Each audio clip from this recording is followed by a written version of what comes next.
Di video ini saya akan mau berbagi pengalaman.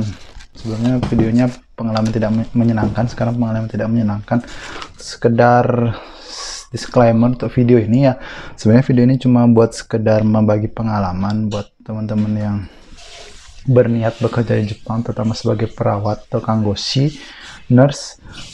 Bisa dipikirkan matang-matang tuh 2 kali 3 kali supaya gimana ya, nggak menyesal atau enggak, supaya biar tahu dah, waspada gitu. Di sini saya juga tidak bermaksud untuk menjelekkan atau menjatuhkan pihak tertentu, pribadi atau organisasi tertentu. Di sini cuma pure untuk pengalaman pribadi nyata saya.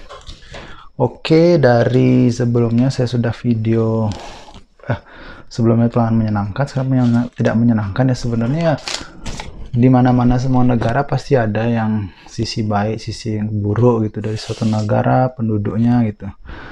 Di Indonesia pun juga sama ya, pasti ada orang nggak baik, ada orang baik, dan kebanyakan ya pasti orang baiknya kan. Nah begitu juga di Jepang ya, banyak juga orang yang baik, banyak juga ada juga yang nggak baik. Nah sebelum saya pergi ke Jepang itu kan saya bekerja di salah satu rumah sakit sebagai ICU. Nah karena ini belum program perawat Jepang, kalau saya karena belum dapat sertifikat sebagai kanggoshi, jadi tidak boleh melakukan tindakan keperawatan. Jadi pure saya selama 4 tahun saya tidak sama sekali boleh menyuntik pasien, mengambil darah pasien, ngasih obat pasien, memberi infus pasien. Jadi pure kegiatan kayak caregiver atau enggak kayak bukan perawat tuh, caregiver. Perawat lansia nggak ada istilah perawat lansia, caregiver. Jadi membantu toiletin, bathing, mandikan pasien di ofuro itu kayak kamar mandi Jepang gitulah, untuk mandikan pasien. Nah karena kita yang perawat ini kebiasa sudah melakukan kerjaan perawat, tidak pernah melakukan kerjaan caregiver, karena semua orang bisa melakukan caregiver ya. Jadi sistem beda banget lah, sistem waktu kita bekerja sebagai caregiver sama sistem bekerja sebagai perawat di Indonesia itu beda banget. Jadi saya nggak dapat pengetahuan tentang itu sebelumnya. Pas sudah di rumah sakit ya udah diajarin 1 bulan 2 bulan 3 bulan bagaimana cara mengganti popok yang baik dan benar, padahal saya sudah ngerti tapi harus seperti ini gitu loh. Nah itu yang bikin juga ya agak shock gitulah. Ya sebenarnya sudah tahu bakalan kayak gini kerjanya, tapi ya dari sistemnya itu beda banget. Nah dari itu 1 2 bulan 3 bulan masih belajar dengan nih kemampuan bahasa Jepang yang berbeda dengan yang diajarin waktu pelatihan. Teman sekarang tuh berbeda banget ternyata pas di dalam kerja itu, karena intonasi terutama daerah Osaka, intonasi, cara bicara, terus menggunakan futsuke, nggak ada penggunaan kata-kata yang menggunakan pakai mas itu, masu nani masu gitu, itu nggak ada. Jadi ya beda banget kita dapat. Biasanya kita ngomong sama sensei cepet lambat, nah kalau udah dikerja cepet, apa cepet. Jadi ada kesulitan juga dalam bahasa komunikasi lah waktu 1 bulan 2 bulan 3 bulan. Nah, bukan cuma saya aja sih, banyak juga teman-teman yang lain ya, kecuali yang merasa diri pintar atau yang sudah pintar. Nah berarti lancar biasanya. Kalau kita yang baru pertama kali atau masih standar kemampuannya kayak saya ini ya kesulitan memang pertamanya gitu. Jadi ya ada saya ketemu dengan orang Jepang yang baik. Nah di situ juga ketemu dengan orang Jepang yang nggak baik, tapi kelihatan nggak baiknya itu bukan 1 2 bulan 3 bulan, beberapa bulan, 8 bulan menjelang 1 tahun tuh pasti udah kelihatan oh mana orang-orang yang istilahnya kayak non toxic. Jadi itu akan melakukan power harassment itu, nggak apa, mungkin bisa lihat di Wikipedia apa arti power harassment itu. Nah di situ nanti kelihatan. Jadi 1 2 bulan 3 bulan 4 5 bulan tuh nanti kita diajarin, semua orang akan ngajarin kita. Jadi belum kelihatan mana yang bermaksud tujuan baik ngajarin, mana yang bermaksud tujuan sekedar sok tahu atau ngajarin doang, tapi sebenarnya tujuannya untuk meninggikan dirinya biar kelihatan lebih pintar, atau mana yang tujuannya baik untuk sekedar ngasih tahu supaya kita kerjanya benar. Itu ada nanti kelihatan pas kerja itu. Nah di situ saya memang tempat saya yang rumah sakitnya saya yang dulu itu sebenarnya sudah kebanyakan memang baik, dimana juga kebanyakan baik, tapi ada 1 2 5 orang tuh yang nggak kurang baik gitu ya. Ya saya juga sebenarnya satu tahun itu ya saya karena orang baru ya, apalagi orang asing gitu ya kan, setidaknya kan banyak belajar lah, banyak bertanya gitu. Seandainya kalau dikasih tahu ya udah denger ya, walaupun kita sudah tahu menurut kita ini kok enggak ya, kayak nggak sreg gitu ya, karena kita orang baru ya kita terima dulu. Nah tapi kalau sudah 2 tahun 3 tahun sudah ngerti maksudnya dia apa, ngerti, nah terus mereka mencari masalah dan kita mencari kesalahan kita, nah itu kesempatan buat untuk apa namanya, berdebat gitu loh. Ini menurut saya benar, apalagi kemampuan bahasa Jepang waktu itu 2 tahun 3 tahun lebih meningkat lah dibanding pas awal-awal kerja. Jadi adalah kesempatan buat apa namanya, berdebat. Atau menurut saya ini benar loh, menurut kamu salah ya apa alasannya, kan kita cerita. Jadi kita punya statement, kita punya pendapat untuk misalnya menurut dia beda ya kita kasih pendapat buat kita gitu. Nah yang jadi masalah tuh ada 1 orang 2 orang toksik itu cari-cari kesalahan gitu loh. Menurut kita benar dan menurut orang yang baik, tempat kerja kita yang baik, mereka nggak bermasalah, tapi menurut orang ini bermasalah gitu loh. Dan mereka kadang kalau orang emosional ini biasanya dia udah cerewet, membentak dengan nada tinggi, memberitahu juga nada tinggi, dan kadang teriak-teriak. Nah gitu biasa. Terus sudah itu ngasih tahu ke kita kayak kita merasa dibodoh, ngasih tahu ke saya sendiri merasa dibodoh-bodohin itu ya, dengan caranya dia, cara berbicara gitu kan kelihatan orang yang cara ngasih tahu yang kelihatan orang sok tahu, kelihatan orang meninggikan diri di depan orang banyak, sama orang yang benar-benar ngasih tahu tuh kelihatan gitu. Yang paling nggak senang tuh dia caranya bicaranya tuh di depan orang banyak gitu loh. Nah itu nggak senang. Kalau mau face to face kan lebih baik face to face. Kalau ada masalah ini ya face to face selesaikan gimana itu loh, nggak di depan gitu. Jangan di depan orang banyak biar kelihatan wow. Jadi ibaratnya berdebat, kelihatanlah situ yang punya bahasa Jepang lebih bagus ya, kelihatanlah situ yang lebih dominan kan gitu. Nah itu yang sebenarnya saya nggak suka, tipe seperti itu gitu. Padahal ya selalu aja misalnya saya kegiatan kayak masuk ofuro, masuk mandikan pasien tuh ada kadang sama kerja sama orang itu pasti aja ada yang dicerewetin, yang diomongin sama dia. Paling nggak senang tuh yang misalnya ada salah satu toksik tuh yang ngomong udah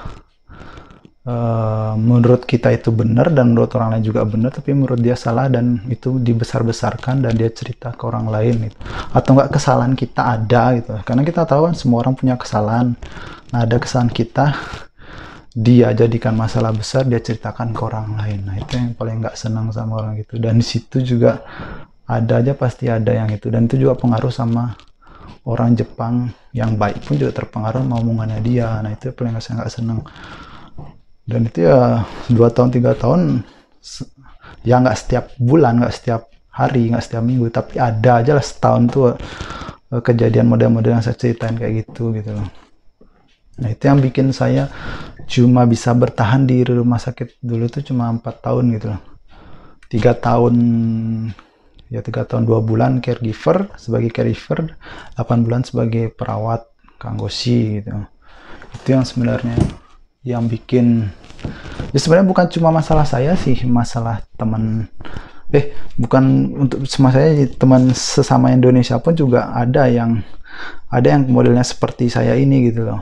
Cuman ya ada ya 1 orang 2 orang yang misalnya udah kayak dilindungin atau gimana pas awal-awal datang kerja tuh, bukannya udah yoroshiku onegai tapi udah diminta dispensasi, tolong saya jangan dimarahin ya gitu.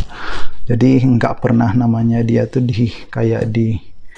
dibully atau nggak diijimi, itu nggak pernah dia ya. Paling dikasih tahu kalau ada salah gitu aja sih. Ada orang desa kayak gitu, dan saya sendiri nggak ada bermaksud untuk iri. Buat apa iri kayak gitu, malah saya malu kalau kayak gitu. Berarti mental untuk kerja di luar negeri gitu loh, mental untuk gitu tuh ya nggak cocok lah untuk kerja di luar negeri. Belum apa kerja apa sudah minta dispensasi buat nggak dimarahin. Itu ada 1 orang, makanya saya heran kok bisa gitu loh. Ada di tempat saya, rumah sakit saya tuh yang dulu tuh ada dispensasi seperti itu gitu loh. Padahal yang lain, teman yang lain ya udah sama ratakan. Kalau misalnya ya disamaratakan ya, kalau kamu dibully semuanya gitu loh. Dan untuk 1 orang ini 2 orang ini ya beda gitu loh, dan semua orang udah tahu juga. Nah itu juga yang bikin saya nggak merasa lah kok kayak pilih kasih gitu loh, kayak diperlakukan pilih kasih gitu. Nah, makanya ya udah, akhirnya ya saya berapa tahun aja di situ, dan tempat yang baru ternyata beda banget gitu perlakuannya. Saya yang lama sama yang baru tuh beda banget gitu loh. Ya mungkin saya belajar dari pengalaman itu, karakter saya kebangun, kepribadian saya kebangun, ya harvestnya apa, panennya ya tempat yang baru ini, mungkin gitu sih yang dapat. Jadi sebenarnya cerita pengalaman ini ya tetap saya udah nggak ada masalah, udah ngelupain, cuman ini sekedar cerita aja, berbagi pengalaman supaya teman-teman tetap waspada bahwasanya kalau di Jepang tuh ya nggak semuanya itu adalah baik, nggak semua orang Jepang itu baik. Memang kebanyakan baik, 90%-nya baik, 95% kata baik, tapi ada yang nggak baik. Jadi kemudian cerita ini bisa lebih waspada lah, bisa lebih hati-hati lah dalam berpikir gitu loh, seperti itu. Nggak ada bermaksud untuk memberikan prasangka buruk atau omongan-omongan negatif gitu, tapi ini berdasarkan kenyataan saya gitu loh. Terus sebenarnya saya setelah 6 bulan kerja jadi orang baru, itu instruksi mereka tuh saya sudah paham, sistem kerjanya tuh sudah paham. Apalagi setelah 2 tahun 3 tahun tuh ya udah sudah bosen, jadi udah sistem, oh habis ini ngapain ini, terus omongannya mereka saya udah dapet gitu loh. Dan kadang sering ngobrol gitu loh, kadang sering di luar kerja saya main dengan teman-teman yang kerja di rehabilitation, itu pergi main-main, yang karena sama muda ya kan, jadi bergaul enak. Jadi itu salah satu juga saya meningkatkan meningkatkan bahasa Jepang saya supaya lebih lancar bicara. Nah jadi kalau itu cara saya meningkatkan belajar saya. Jadi kan pas kerja tuh setidaknya udah ngerti lah maksud orang Jepang ini apa-apa. Tapi masalahnya ada aja yang 1-2 orang, yang orang-orang itu lagi yang awalnya sok ngajarin, ternyata pas beberapa tahun 2 tahun 1 tahun ke depan tuh udah mulai kelihatan ngejatuhinnya gitu loh, ngegosipinnya, ngejelekannya tuh udah kelihatan gitu. Dan kalau diceritain banyak sih nggak habis waktunya, terlalu cepat, terlalu lama ya. Jadinya hati-hati ya, kelihatannya gini lah, awal-awalnya emang kelihatan baik, tapi lama-lama kan kelihatannya adalah kelihatan asli dan karakternya dari orang ini, ya toksik nih gitu. Terus ya apalagi ya yang sebenarnya paling parah tuh yang waktu ini apa namanya, itu udah saya ceritain tadi tentang power harassment. Sebenarnya di rumah sakit Jepang, di rumah sakit tuh power harassment itu dilarang, tapi ada aja 1-2 orang 3 orang itu yang masih ngelakuin kayak gitu. Sebenarnya udah tertulis di poster itu nggak boleh melakukan power harassment, tapi ya namanya manusia lah ya, saya juga sendiri manusia, semua orang punya kepribadian buruk, ada kepribadian baik ya, seperti itu dah ya. Jadi kadang saya tahun kerja kedua, tahun kerja ketiga tuh kalau bekerja sama toksik tuh ya pasti ada aja debat, ada aja hal yang sepele dibesar-besarkan. Dan ketika dia sudah bentak, sudah marah, dan saya bentak balik, terus saya cerita alasannya saya, dan dia paham dan dia diem, biasanya apa, dia pura-pura dengan memuji. Oh sih, misalnya nih saya kemarin, oh kamu salah nih gini nih apa nih, ngomong, dia teriak di depan orang banyak.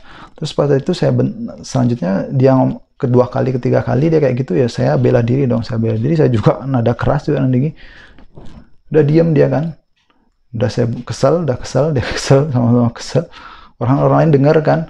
Nah besoknya nggak tahu kenapa tiba-tiba kayak gimana ya, kayak tiba-tiba nggak jelas, nggak ada angin, nggak ada hujan, tiba-tiba muji-muji saya, bagus itu kerjaan Kristo ya, dia ngerti maksudnya apa lah. Padahal kemarin sebetulnya dia ngejelein, ngebentak saya loh. Tiba-tiba berapa hari selang itu ketemu sama dia ngomong muji-muji ke orang lain di depan saya. Nah maksudnya apa kayak gitu kok? pertama kali saya ngeliat kejadian kayak gitu. Nah mungkin nanti teman-teman lain mungkin ada yang kayak gitu mungkin bakalan ketemu seperti itu gitu. Ada yang kayak gitu, yang suka tiba-tiba marah, tiba-tiba gimana, tiba-tiba nanti beberapa hari lagi muji gitu, ngomong jelas gitu, mencoba pendekatan. Nah ketika saat itu saya coba sekedar merespon ketawa gitu. Tapi nanti beberapa minggu lagi sama dia kerja lagi, ribut lagi, ngomong apa-apa.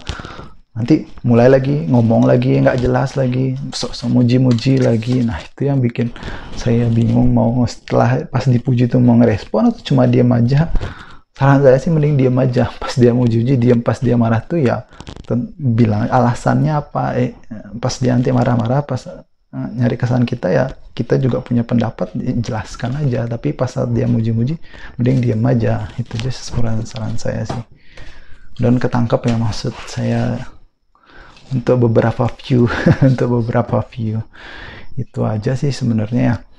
Terus setahun kayak setelah 1 tahun gitu ada semuanya, semua orang namanya orang pasti ada kesalahan dan enggaknya ya. Nah, ini posisi waktu saya dapat kesalahan. Orang Jepang pun juga banyak kesalahannya, ada yang sampai bawa pasien jatuh, ada pasien yang sampai bawa pasien terjatuh patah tulangnya, dan itu sebagai juga masalah besar gitu. Dan saya nggak sampai melakukan seperti itu sampai pasien jatuh pas gendong mindahin pasien, tapi saya nggak pernah melakukan kejatuh. Tapi ada kesalahan menurut saya sepele gitu, kayak misalnya misal ganti popok nih, thread gitu kan, sehari berapa ngabisin kan, terus dikasih tanda tuh 1-2 gitu kan, 1-2. Nah, saya lupa ngasih itu, padahal sebenarnya saya akan melakukannya nanti lagi gitu loh, nanti saya tulis gitu. Nah, saya lupa, tiba-tiba dia ngingetin saya dengan ngomong gak enak, ngatain apa, baka digituin. Masa dikatain saya kata-kata kasar seperti itu yang pertama kali saya dengar cuma di anime, itu enggak kata-kata yang mungkin dalam kehidupan sehari-hari kalau ngobrol sama orang lain itu dia omongin pas kerja. Itu bukan nggak sopan kayak gitu ya. Kita tahu bahwa di Jepang sistem kerja Jepang harus sopan, ya maksudnya harus punya etika dalam berbicara dalam bertindak. Orang ini memang tiba-tiba ngomong kayak gitu ke saya. Nah, orang ini memang dia suka sama orang tuh pilih-pilih gitu loh. Mungkin dia nggak senang sama saya, tiba-tiba ngomong kayak gitu gitu. Nggak ada 1 orang, 2 orang gitu ada yang ngomong kayak gitu, dan bukan semua orang tahu dia orang ini nggak baik gitu loh, dan tahu orang ini toksik gitu loh. Dan itu ngomong kayak gitu ke saya, dan saya nggak terima lah, apa ngomong kayak gitu. Ya udah, saya lapor ke leader yang tempat saya waktu itu gitu, dan dia kasih tahu gitu. Dan saya nggak tahu kenapa orang itu nggak suka atau gimana saya, padahal apa yang saya ngelakuin setelah 1 tahun, apa tindakan apa yang orang Jepang ngomongin saya ngerti, pure saya ngerti, 99% saya udah ngerti maksudnya. Dan ada aja 1-2 orang yang memang toksik, ada nggak suka sama saya, atau memang orang itu nggak baik, memang di rumah sakit itu memang orang itu nggak baik, itu suka mencari-cari orang yang terutama orang asing, orang-orang baru, orang-orang yang kelihatannya ramah. Dikit-dikit misalnya ada bilang, oh maaf, ke Jepang ya, maaf, oh sorry ya, maaf, sorry, yang saya ngomong kayak gitu. Nah, itu bakalan dicari-cari, diserang-serang, dibully sama orang toksik itu. Jadi itu juga harus hati-hati juga buat bertemu kayak orang seperti itu gitu. Terus yang paling parahnya lagi, puncaknya kenapa saya pindah keluar itu waktu saya ngedaftar ujian Jungkanggoshi, di mana rumah sakit teman saya yang kerja di rumah sakit lain, itu rumah sakitnya yang nelpon sama ngedaftarin buat ngedaftar di provinsi lain, buat ngedaftar tuh harus nelpon, itu rumah sakit lain, beda sama rumah sakit saya sendiri. Saya sendiri sama teman saya yang nelpon ke kayak kantor prefekturnya di sana itu, buat ini buka nggak buat orang asing, bisa nggak yang di luar provinsi itu buat ikut ujian di situ. Nah, itu kita sendiri yang ngomong, saya sendiri yang ngomong. Nah, ada saat waktunya itu saya nggak tahu lagi, tahun 2019 yang lalu saya sudah telepon, ternyata prefektur lain udah nggak buka. Ada teman saya yang nawarin, ini ada biar rumah sakit saya nelpon, kamu mau nggak gitu. Oh ya udah boleh gitu. Ternyata keterima, teman saya udah keterima. Nah, dia kan dapat terus dia daftar kan dari rumah sakitnya teman saya, dikasih dah kayak amplop atau apa itu, dia kirim ke rumah sakit saya. Nah, rumah sakit saya nggak terima, malah marahin saya gitu, dipakai alasan lah Di Jepang nggak boleh kayak gitu lah. Pertanyaannya, orang rumah sakit saya nyuruh saya buat nelpon, buat cari-cari tempat pembukaan di mana yang bisa ikut ujian Jungkanggoshi, ikut Kanggoshi lah.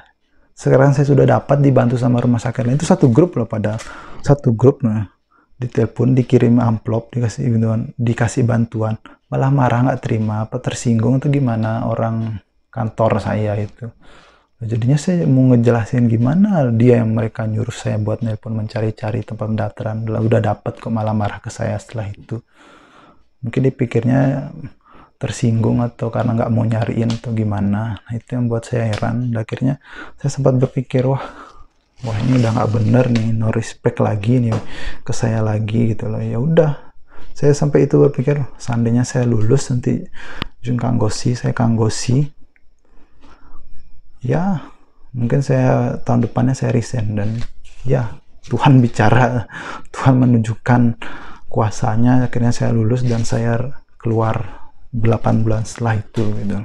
Dan bukan keluar, ditawarin malah untuk mutasi, ikut istri kan, karena saya ikut istri jadinya saya mutasi gitu. Dan saya itu, Tuhan sangat baik gitu loh, Tuhan ngerti maksud tujuan saya itu, Tuhan ngerti. Ya sebenarnya banyak yang baik-baik. Kalau saya misalnya kerja sama orang yang baik ya lancar aja. Misalnya kayak nganterin pasien dari bangsal A ke kamar mandi, ke tempat mandi gitu, ke bangsal B kamar mandi. Ya kalau kerja sama orang yang non toksik, orang yang baik, ya malah kita ngobrol tentang Indonesia, ngobrol tentang makanan di sini, ya ngobrol yang baik-baik gitu. Misalnya si orang Jepang yang ngelakuin kesalahan, ya udah saya bantu, saya cuman benerin gitu loh, dia ngerti, nanti dia bilang minta maaf, oh sumimasen gitu. Misalnya saya juga ngelakuin kesalahan, ya udah dia juga ngerti, nggak sampai teriak atau menteriak di depan orang banyak atau sekedar marah gitu, enggak. Dia ya udah ngasih tahu gitu, ya udah saling memberitahu dan sering dikasih tahu gitu ya. Sama kalau yang sama yang baik ya, kalau yang sama yang toksik ya nggak baik ya, kayak tadi yang ceritain gitu, itu loh yang bikin males kalau bekerja sama yang toksik gitu loh. Ya terus ya kalau sama yang baik ya saling ngobrol gitu. Malah kadang kalau orangnya seret gitu, kalau orangnya seret gitu loh, masih muda gitu ya, kadang kita sama teman-temannya ngobrol keluar gitu, main-main gitu kemana gitu, terus kadang kemakan, kajak ke restoran Indonesia gitu biasanya yang cocok gitu. Makanya pintar-pintar juga bergaul, berbicara itu sama orang Jepang yang baik, ya pintar-pintar lah mencari teman yang baik gitu lah. Mungkin itu aja sih dari saya, sekitar udah 18 menit. Jadi ya sebenarnya sih ya Jepang itu ya sistem pemerintahan itu bagus, sangat baik. Orang-orangnya sebenarnya juga ramah, apalagi kalau udah ke toko-toko itu ramah banget. Tapi kalau sudah mengetahui pribadi, udah secara dekat, apalagi dalam lingkungan kerja, nah itu kelihatan banget nanti asli dan wataknya masing-masing gitu loh. Dan jadi saya juga punya pikir waktu belum datang ke Jepang, ya segala sesuatunya semua baik-baik, jadi ya saya welcome. Saya suka senyum-senyum, sapa, senyum-senyum ke orang gitu loh. Tapi kalau tiba-tiba ketemu kan saling nyapa gitu, tiba-tiba senyum ke orang yang toksik, dia menagih, kenapa kamu? Dostan, kenapa? Itu pakai bahasa Jepang, kenapa? Loh, padahal saya kalau di Indonesia kan kita ketemu orang kan senyum aja udah gini aja kan, udah berarti respect gitu kan. Nah kalau orang yang toksik atau orang apa tuh yang beda anggapannya. Tapi kalau yang sama yang baik, kita saling senyum sambil ketawa, ya dia juga pasti balas ketawanya kalau sama orang baik. Nah gitu sih salah satunya. Terus tinggal gini lagi ya, tinggal di apartemen. Sebenarnya kebanyakan orang Jepang tuh ini ya, kayak kita tetangga sebelah, depan, samping, belakang gitu, itu nggak tahu semuanya gitu loh. Bahkan tetangga sebelah ada kejadian apa tuh nggak bakalan tahu gitu. Sampai nggak, ya pokoknya kelihatan anti sosial ya. Jadi kalau kecuali mungkin saling bantu ya, kalau misalnya ada apa-apa, kejadian apa, ada misalnya apa ya, kayak kayak apa ya, kebakaran atau apa, gempa bumi, ya saling bantu-bantu kan gitu ya. Kalau misalnya udah nggak ada apa ya udah masuk kamar udah diem gitu, kalau keluar keluar aja, ketemu pagi ketemu sore ya itu kalaupun kalau ketemu gitu kan. Setelah itu ya nggak ada kayak kumpul-kumpul kan, kayak ketemu setiap berapa bulan ngobrol lah keluar gitu, nggak ada keluar duduk nongkrong-nongkrong tuh nggak ada di apartemen gitu. Walaupun di rumah, oh ya mungkin di rumah nggak tahu ya kalau yang tinggal-tinggal di rumah, kalau yang di apartemen tuh nggak ada gitu. Ya udah masuk kamar duduk nonton TV, tidur istirahat, ya besok kerja gitu-gitu aja muter-muter. Jadi ya kalau istilah kekeluargaan gotong royong sesama penghuni apartemen tuh sama sekitar gitu yang jarang sih, entah sama orang Jepang pun juga jarang gitu, sama orang Jepang juga jarang yang istilah nongkrong gitu. Itu aja sih mungkin sebenarnya yang pengen saya sampaikan banyak ya, nanti tunggu respon dari yang nonton ini bagus apa enggak. Kalau bagus ya mungkin saya lanjutkan, kalau enggak ya udah gitu kan, sampai sini aja gitu. Ini juga ya sebenarnya masalah semua orang juga ada masalahnya sih, bukan saya aja, cuma saya aja yang berani yang bikin bikin video kayak gini buat berani ngomong kayak gini gitu loh. Sebenarnya banyak teman-temannya senior saya gitu juga, dia sebenarnya dia juga korban, bukan korban, dia juga teman-teman saya, bukan saya sendiri, teman-teman saya juga ada yang dibully, dicari-cari masalahnya gitu, dibesar-besarkan masalahnya gitu, ada juga sebenarnya. Cuman nih ya ada juga yang satu dua orang yang orang ini sebenarnya memang keterlaluan tapi nggak dimarah ya karena ada dispensasi itu gitu, atau karena orangnya nggak tahu ya apakah orangnya cengeng atau bagaimana gitu kan. Sebenarnya ya dari dari apa yang sudah terjadi di tempat saya sebelumnya, itu yang menjadikan kepribadian saya menjadi lebih dewasa, membentuk karakter saya, jadi membuat mental dan psikologi menjadi kuat. Tapi ya kalau misalnya terus-terusan seperti itu ya juga dipikirkan lah gitu loh. Istilah mencari zona nyaman itu ya mau bener, bukan keluar dari zona nyaman. Kalau di Jepang tuh yang mending mencari zona nyaman gitu loh, karena juga kalau sudah nyaman kan pikiran dan psikologi kan bagus, jadi kan dalam menghadapi kehidupan setiap hari itu kan berarti kan sehat kan, jadi kan nggak terganggu, tidurnya nggak terganggu, belajarnya juga nggak terganggu gitu. Jadi saya keluar itu setelah 8 bulan mendapatkan sertifikat Kanggoshi, Jung Kanggoshi perawat tuh. Jadi saya sudah bisa melakukan tindakan. Tapi karena tidak ada trust, ada sih trust sebenarnya, karena kenapa tidak dikatakan trust ya, karena saya melakukan pekerjaan double, udah caregiver satu hari, besoknya perawat, besoknya caregiver, jadi selang-seling gitu. Nah itu yang buat saya kok kayak gini ya gitu ya, kurang kepercayaan atau bagaimana gitu ya. Udah saya beberapa bulan saya bertahan, akhirnya saya out gitu loh. Dan kebetulan juga waktu dulu juga sebelumnya sudah ada yang kayak gitu udah selama setahun, jadi berlanjut sampai saya juga, jadi selang-seling selama setahun caregiver, selang-seling Kanggoshi. Jadi kalau saya sendiri gimana saya mau berkembang secara skill dan pengetahuan, kalau tujuan saya kesini untuk challenge saya untuk mendapatkan skill, pengetahuan, dan karir saya supaya berkembang. Nah, kok saya sudah dapat sertifikat kok malah masih kerjaan gini kan gitu sebenarnya, yang saya nggak kurang srek gitu. Jadi itu aja dari saya, semoga berguna. Jangan diambil yang negatifnya, jangan diambil setengah-setengah. Jadi pure ini tentang pengalaman pribadi saya, maaf kalau ada kesalahan. Jadi semoga berguna. Jadi buat teman-teman yang ke Jepang, terutama Kanggoshi, bisa dipikirkan matang-matang, karena di Indonesia sekarang banyak sekali pekerjaan bagus. Jadi kalau emang tujuannya buat jalan-jalan juga, buat meningkatkan ekonomi, ya bagus di sini. Tapi kalau tujuan untuk challenge, untuk mencari karir tinggi, di Indonesia juga lebih bagus karirnya. Seperti itu sih dari saya. Bye bye, God bless.